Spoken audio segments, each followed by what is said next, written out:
Hello there. This is Rafi back again, and today we're going to discuss about inbound and outbound load sharing using BZP in dual home network. So before diving into the lab, I would like to talk about what is dual home network exactly. So we all know about single home network, right? In a single home network scenario, the customer is router directly connects to the ISP using a single link. There is no redundant link. But in dual home network, the customer edge router connects to the single ISP via redundant link. That means the redundancy will be in place in case of failure. So an example of dual home network is right here on the screen. You can see that's the customer edge router right here, and this router is connected to a service provider named with ABC service provider. That's the same service provider, but they're providing two separate links from two different ports. So this is one link and this is other link. So that's called a dual home network, where a customer is router connected to single ISP by a redundant path. So a question might come in your mind that why we are taking a single service provider. We could have taken a different service provider as well for redundancy, for service provider level redundancy, right? But the purpose why we have chosen single service provider is since we want to perform inbound and outbound load balancing here. So in order to perform load balancing at the same time, uh, imagine this customer is router is a small enterprise organization. This organization doesn't have the capability to purchase uh, own AS or own public IP block from AppNIC, right? So owning an AppNIC IP block, it's quite exorbitant, right? It's quite expensive to have. So it's not possible for every customers. So since they don't have their own public IP addresses, at the same time, this organization uh, has to provide some sort of services that are accessible from outside. Like there are some sort of critical applications running in this organization, some sort of database servers are running, and that's some sort of mail servers are running that are public facing that needs to be accessible from internet, right? So how the servers will be accessible? So if they don't have the public IP addresses and they take two connectivity from two different ISPs, like imagine this one is ABC ISP and this one is XYZ ISP, and if they take two connections from two different ISPs, then since they don't have any own public IP block, so they would have to depend on service provider's IP block, right? So depending on customers' requirement, the service provider ISP will provide them a /28 or /29 IP block, public IP block. So since the IP address, the public IP addresses will be different, so they have to configure two different IP addresses into these two physical interfaces, right? Then how this server down here, that is an application server, or that could be a mail server, or that any server that needs to be accessible from outside. So how they will assign IP addresses to that particular machine. I mean, how they will port forward, or how they will configure the netting for that specific service or for that specific server. Is it possible to do if there are two type of addresses? Yeah, it's possible to do using one IP addresses. And what if this ISP goes down? Then how the service will be accessible from other? It's not possible, right? Though it's possible for only one cases if the services are only HTTPS services, then the port forwarding will be done via this both separate IPs, using both different public IPs, and then the FQDN will be binding with both these public IP addresses. So in this way, it can be done. But what if they have some other services, like they need some RDP access for the administrator to get access to the network, as well as they have some sort of other services that is running on a different port. So in these cases, it's not possible. It's quite impossible to uh, to achieve the purpose using two different blocks, right? So in these cases, since in these cases we have taken a single service provider so that we can have a single block of public IP addresses, and we can configure all the netting, required netting, and everything from that same block IP addresses. So for that, we have taken two private IP address block here. This is my primary connection, and this is my secondary connection. Though we will be using it as a load sharing way, we are not going to have any primary and secondary scenario here, and we are not going to play with any static routes, any IPSLR tracking. We are not going to do this sort of stuff here. We will be configuring load sharing using BGP, and we'll just simply configure point-to-point transit IP between my service provider 1 and between my service provider 2, and then we'll simply configure BGP, eBGP, and I'll configure my public IP address on a loopback interface right here on this router, and I'll advertise that public IP subnet into my BGP, and that route will go towards my service provider, and then again to outside service provider. So here I have here my local AS is 65,001, and my remote AS, which is my service provider AS, that is 65,010, and service provider is also connected to an outside service provider that belongs to the AS 65,050, and I'll consider this router would be any of the internet router which consist the internet routing. I have configured some dummy interfaces, some sort of dummy IP addresses, like to simulate the internet traffic, like Google or DNS servers IP address 8.8.8 and 1.1.1 on two loopback interfaces, and I will be using those loopback interfaces as to check my internet connectivity as a dummy IP addresses, and I'll be advertising those 8.8 network and 1.1 network into BGP, so that this route will be available to my service provider. At the same time, this route will be spontaneously appear here on my customer's router as well, but we don't want those routes to be installed in our customer's router routing table. We just simply want to inject a default route from both its neighbor. So we'll do everything there. Here, since we will be doing performing load balancing here, so inbound load balancing means all the traffic that will be coming into my network from outside, that is my incoming traffic, that should be inbound load balancing, and all the traffic that will go out from my network to internet out there, that will be my outbound traffic. So we will perform load balance there. I will see how BGP load balance here.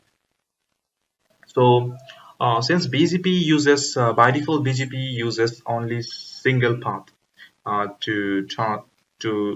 for all the traffics in an equal cost scenario. For example, there are two paths available, right? From the customer's router, there are two paths available to go to internet or go to outside.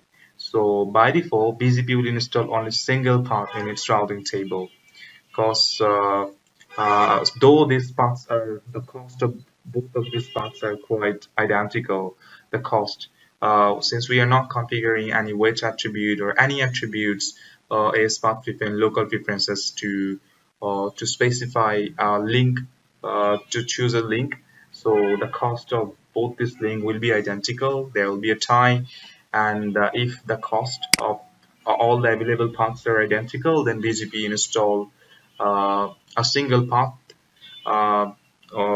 which is learning from the first time. So the IP configuration, the point-to-point IP configuration is been done on all those routers.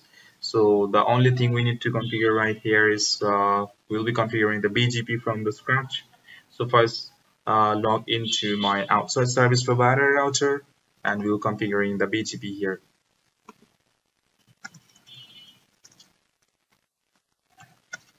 So if I log into my outside service provider router and if I type show IP interface brief, you'd be able to see only IP addresses are configured right here.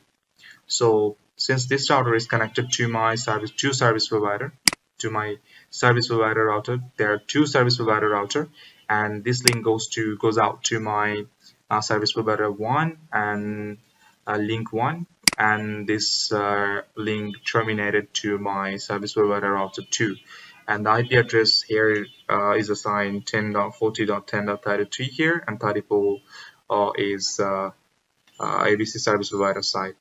And for this link, I have assigned 10.50.10.33 for outside service provider side, and for ABC side, I have assigned 34.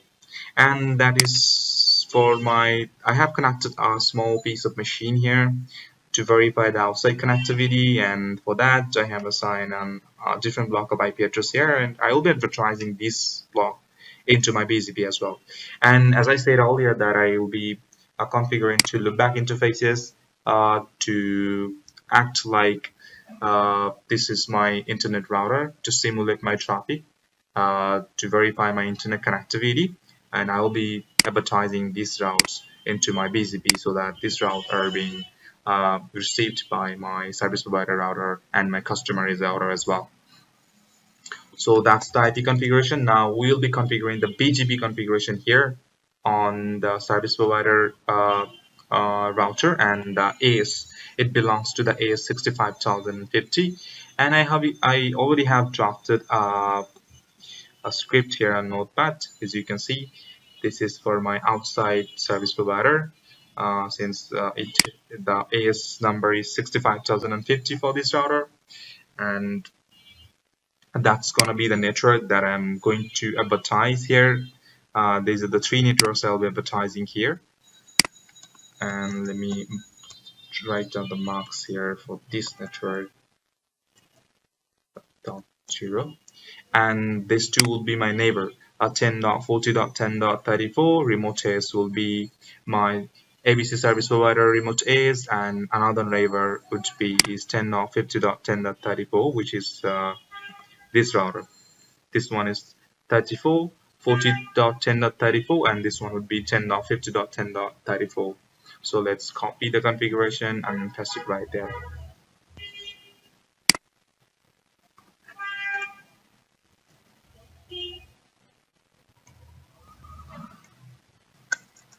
Config. Well, the BGP configuration of my outside service provider is done. If I check show BGP neighbor, the neighbor will be on idle state.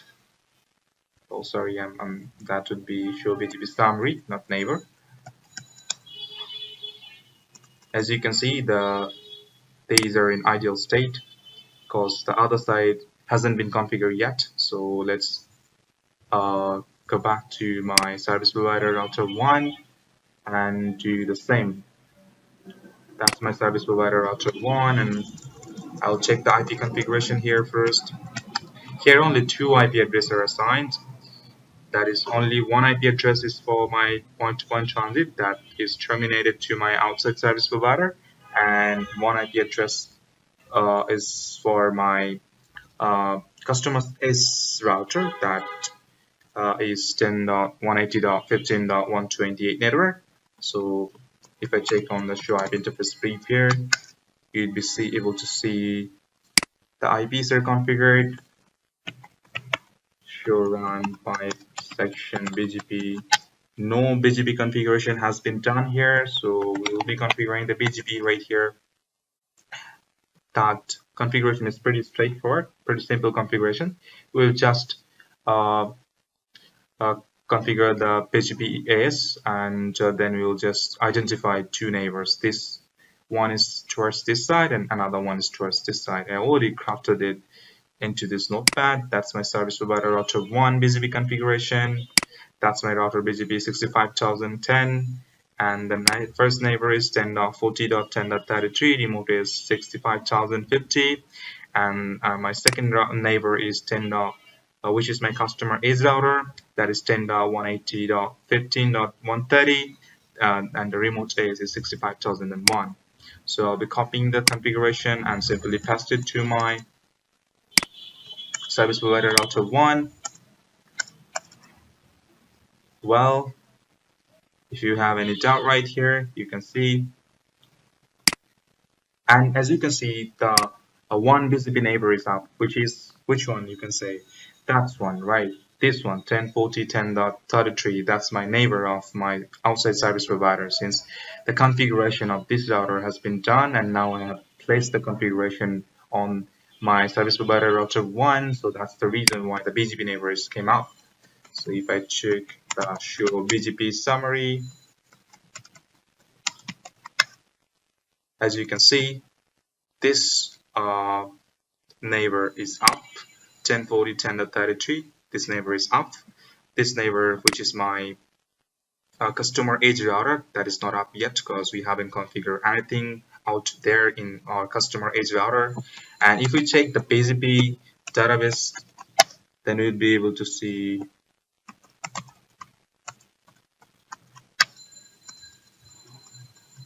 why it's not learning any route. Show BGP.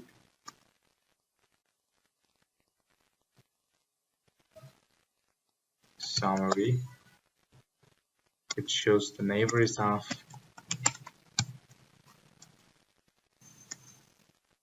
Yes, it's now showing. So if I check the BGP database, you can see 3 routes have been learned. It learned 3 routes, 3 valid and best routes from its neighbor 1040.10.33. The route which I configured for 1.1.1, 8.8.8, and 192.168.10.0.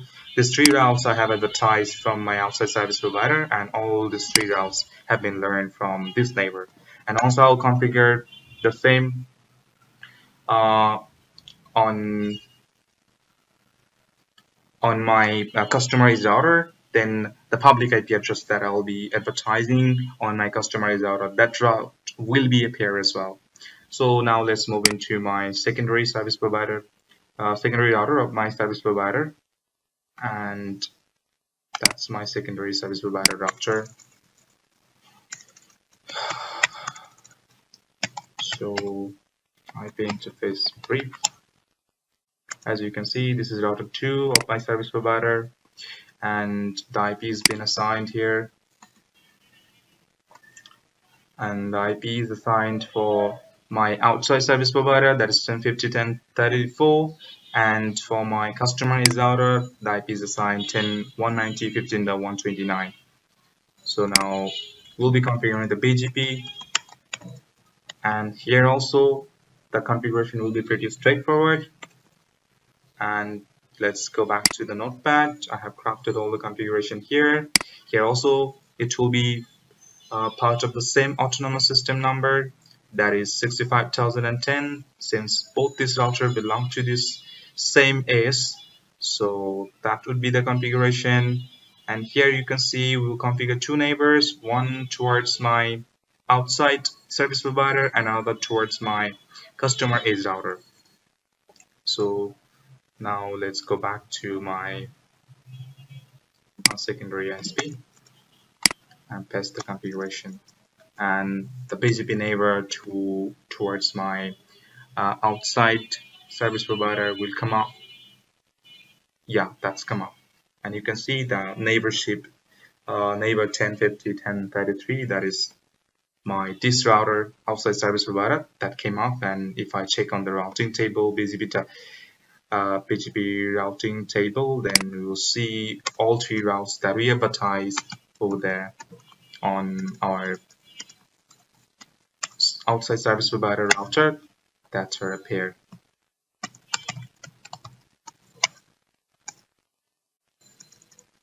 Why it's not show BGP?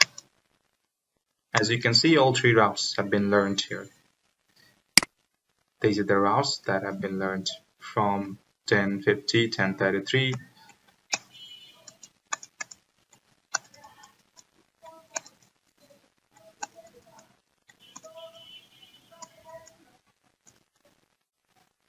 Now we'll be configuring our customized router.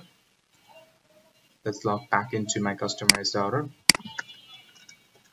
and let me show you the IP configuration here. As you can see, this interface is going out to my, let me drag it here.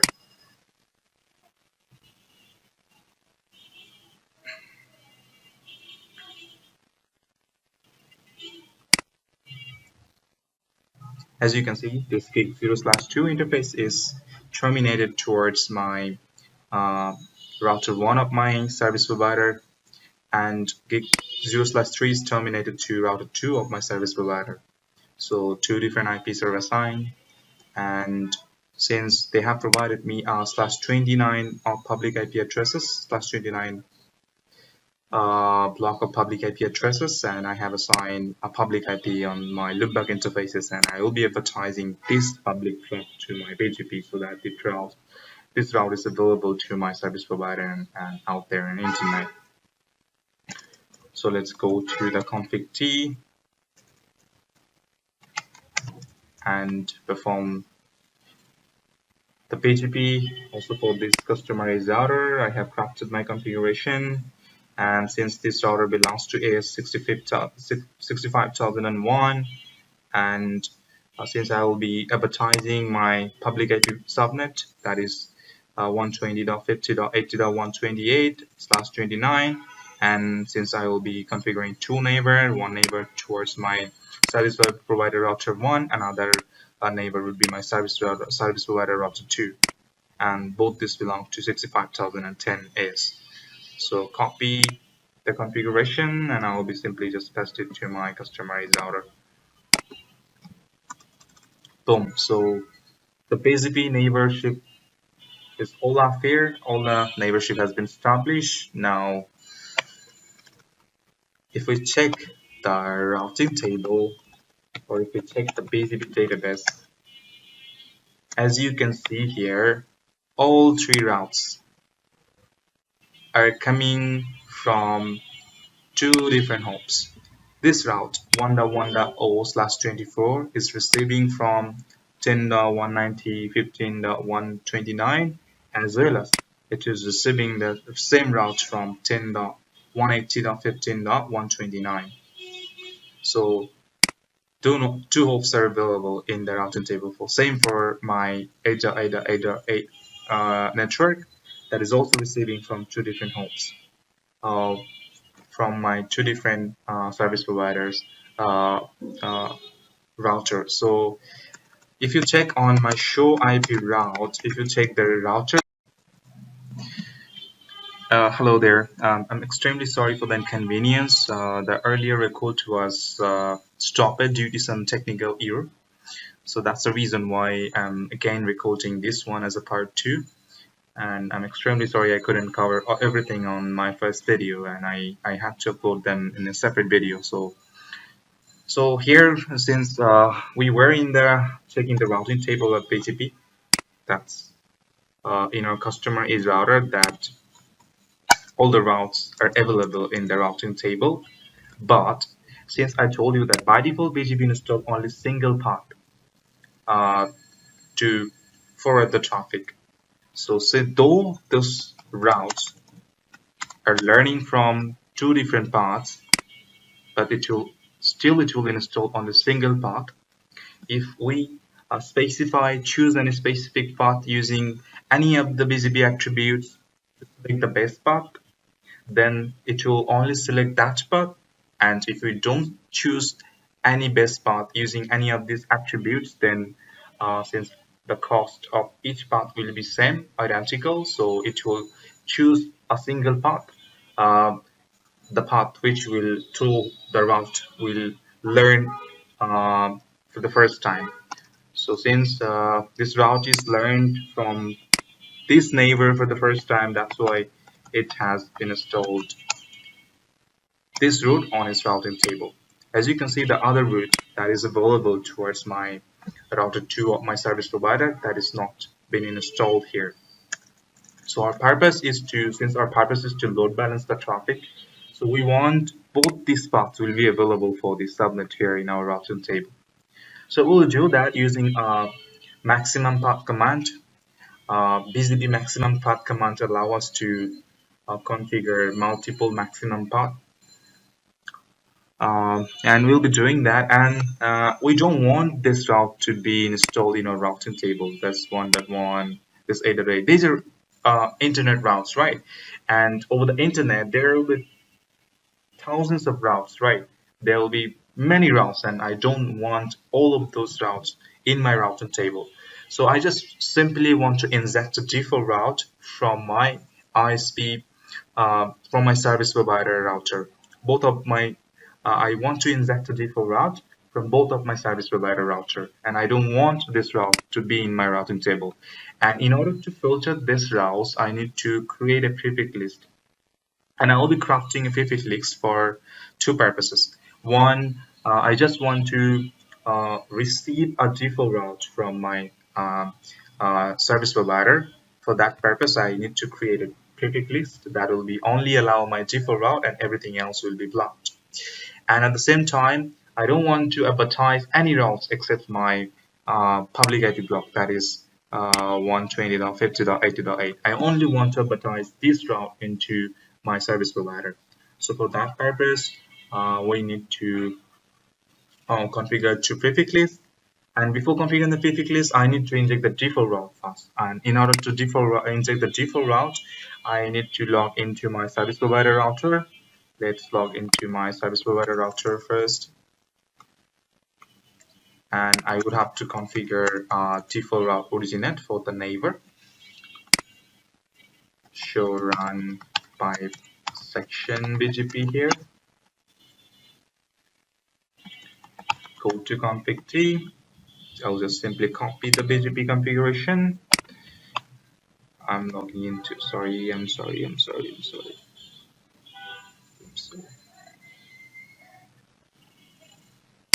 I just type it.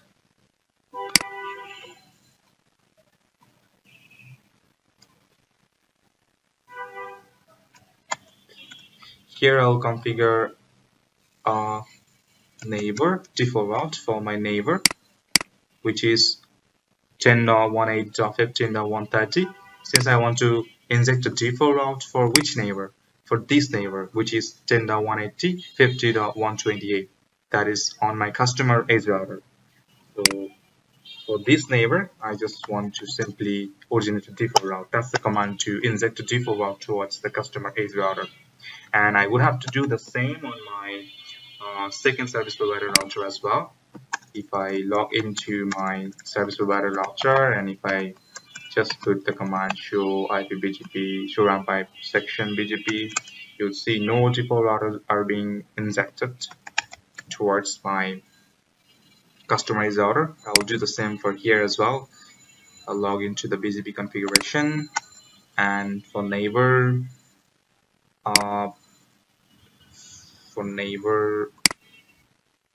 this neighbor, which is my customer edge router, I'll originate a default route. And now if we go back to our customer edge router, let's log into my customer edge router, and if we check the routing BGP database, we'll see the default routes are there, and that is also learning via two paths, two different links. It takes a little while. BGP is a little slow compared to other routing protocols.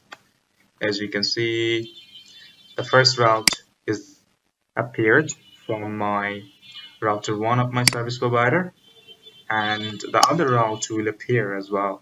It would take a while to appear the route.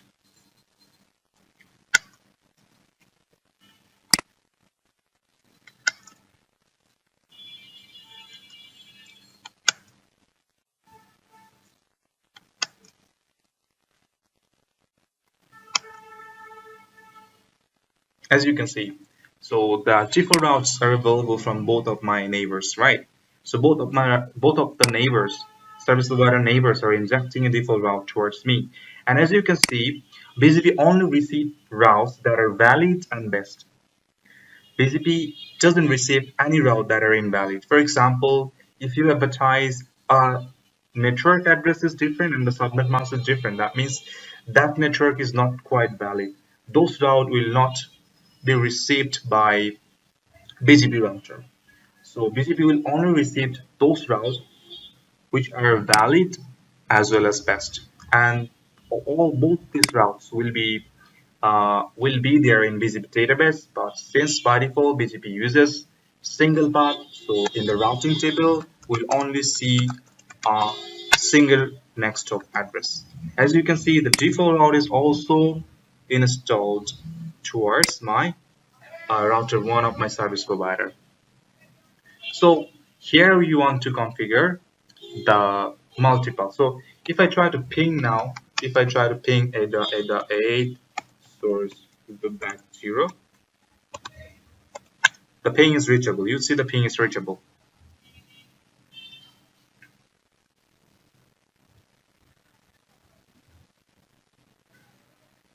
So why the ping is not working?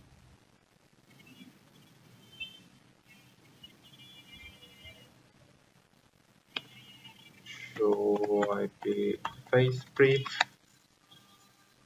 That's my local network. Show run 5 section BGP. Didn't I advertise this route to my service provider? Yes, I have advertised this route to my service provider. And if I take on my service provider, do show BGP are this routes here. Yes, this route is here. So it should be reachable.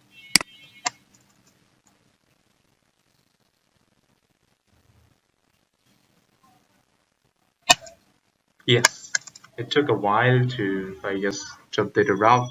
And if I trace route now, trace route 8.8.8 source loopback 0 numeric, you can see it is only taking via the packet is only forwarding via my router 1 service provider router 1. It's not load sharing my traffic. It's not sharing my traffic between my redundant paths, right? But that's not my purpose. We want to achieve load balancing here.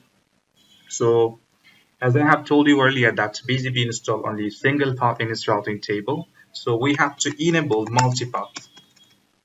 So if we just log into, if we just go to our BGP configuration, that is 6005.1, and we'll just simply run a command is maximum path that we want two paths. Since we have two redundant paths, so we will be installing two maximum paths for each network. So now if I go back to and take our BGP table, you would see now this route, the route which was not installed in the routing table, that route is showing maximum path, that is showing M here. And now if we check the routing table, then we'll be able to see both the next hop addresses are installed in the routing table. So that means the default routes are learned via both these redundant links through my service provider router 1 as well as my service provider router 2. And if I do the trace route once again, now we will see it's load balancing the traffic. As you can see, now it is load balancing my traffic. First traffic is going via my primary router of my service provider, and second traffic is going via my secondary router of my service provider, then again my primary router of service provider, and from there it's again taking my secondary routers secondary link of that is connected to my outside service provider, and that is my primary router link that is connected to outside service provider. So this way the traffic is load balancing, and that would load balancing for each of the subnets. Now if I try to do the same for 1.1.1, then you also see the same type of load balancing is happening. Earlier when the router was only installed towards a single destination, single next hop, on that moment you will see we saw that this traffic is going by only one direction, that is my service provider router 1, and now the traffic is load balancing, the traffic is load sharing. So that's the purpose, that's what we wanted to show today. And also we want to do I wanted to do some sort of filtering, that I don't want to install these internet routes, I mean these outside routes in my routing table, and I'll be doing that. So I'll be filtering this traffic using a prefix list. So check, is there any prefix list configured or not. Show IP prefix list. Oh, the prefix list are pre-configured. I already configured the prefix listed, but I didn't apply it to my BGP configuration on my neighbor. I didn't attach them with my neighbor configuration. So why I have configured this prefix list, I would have to configure two prefix lists because I just want to receive a default route from my service provider routers. I don't want any other routes to be installed in my routing table. So that's why I created a prefix list named BGP in, and I only allowed the default route, which is 0.0.0, that will only be allowed in my network. And I denied everything else. I don't want any other routes to be installed in my routing table. At the same time, since I don't want to advertise any other routes except my public IP, public subnet, that is 120.50.80.128. So I already created those prefix lists. Now I'll be applying them into my neighbor. For that, I need to log into my PGP 65001 and neighbor. Since I have got two neighbors, one is 10.180.15.129. I'll configure prefix list, and first prefix list will be BGP in and the direction will be in. Similarly, I will attach another prefix list, that is BGP out, to filter my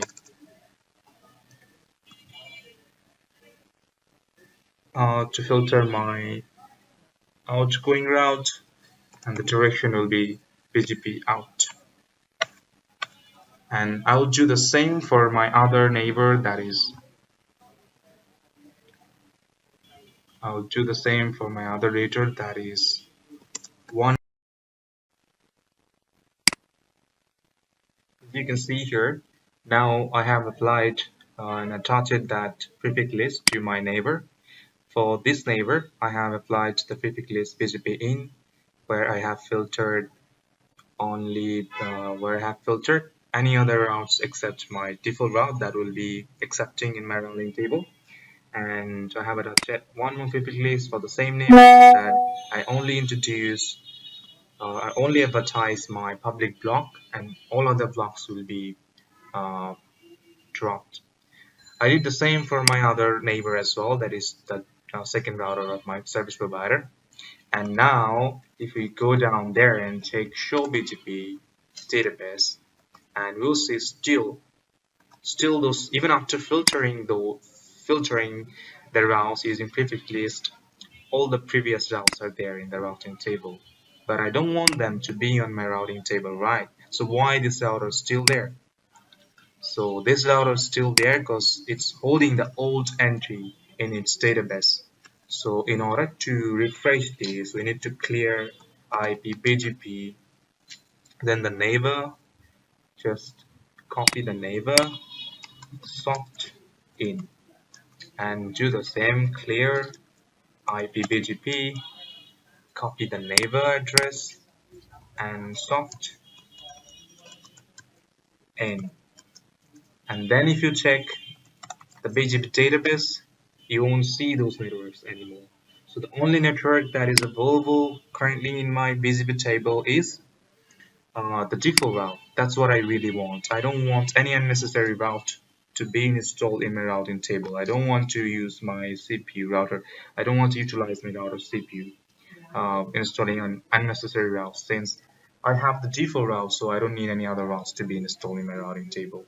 And as you can see, Now the maximum, this is also the maximum path and this is the best path. So the router is installing both of this path in my routing table. So if I check the routing table, now for the default route, the router is installing both this path to forward the traffic. And if I check trace route,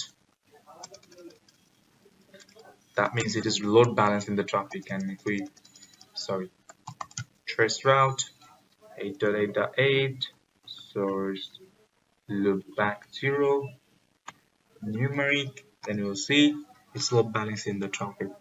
It is forwarding some packet towards the first router of my service provider, then it is forwarding some traffic to the second router of my service provider, again it is forwarding some traffic to first router of my service provider. That's why it is distributing the traffic.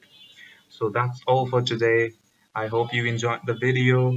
Thank you for watching, and in the next video I'll try to show you the same thing, the load balancing scenario in a multi-home network where we'll be checking two different ISPs, and there we will be configuring the load sharing between two different service providers.